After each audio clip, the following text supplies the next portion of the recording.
Hi there, I hope this finds you well. I've been away from the channel for a really long time, and if you're seeing this on my former YouTube page that was just my personal page, I've been away for years. I don't post on that page anymore. Everything migrated over to the Fretboard Playground page. But even there, months were taken away, and while I was gone, I was working for you. Over the years, I've been asked as much about the old Chet stuff as anything.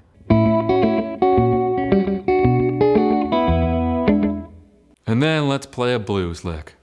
So because that's been a big part of my life, it needed to be documented. And I documented it for you in the last course you're ever going to need on how to play the Chet Atkins arrangement of Ain't Misbehavin. If I don't get you to the point where you no longer need me, then I failed. It's available as a one-time purchase for lifetime access. And there's a link to the information in the video description below. I wanted to keep it consistent with what the entire idea was for Fretboard Playground from the beginning, which was learn how music works, then you can do whatever you want with music. It's 3 hours of material, over 100 videos, I think it's like 125 or something, 14 PDF files, and how Chet played it in his classic arrangement, note by note, beat by beat, measure by measure. Now in the music, I've labeled that phrase A. But what is phrase A actually made up of? It's made up of a pair of very simple themes.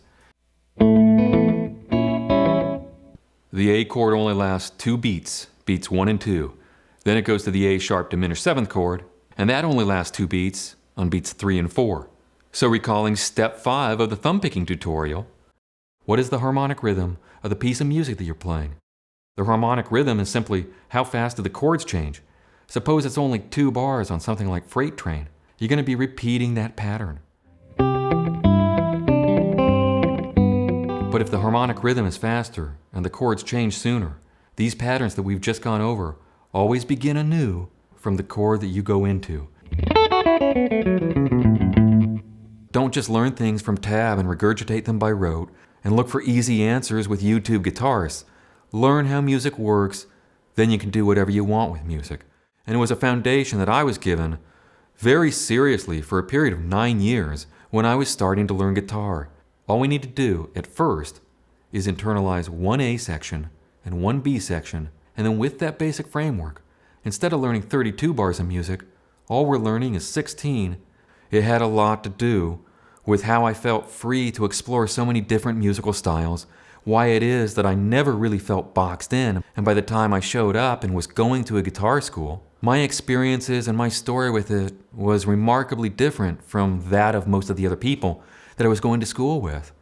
I wasn't struggling to learn how to read. I wasn't struggling to learn how chord progressions and melodies fit together.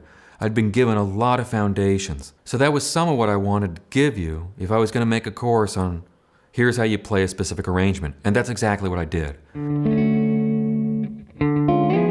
Arriving with our hands in the position that we learned in the mechanical breakdown, let's look for a triad. Chet's solo in the second half is a blueprint for great soloing and the concept of great soloing, not because of the technique, but because it's melodic.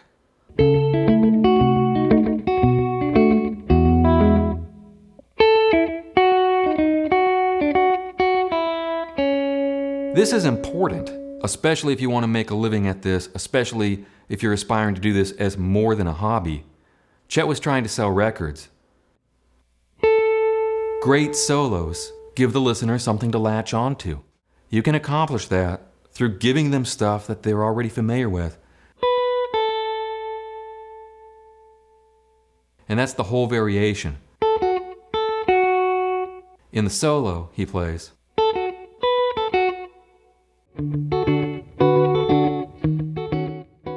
This doesn't mean that I won't ever be posting another YouTube video, but the other thing that became clear during my time away was I don't really care anymore about YouTube.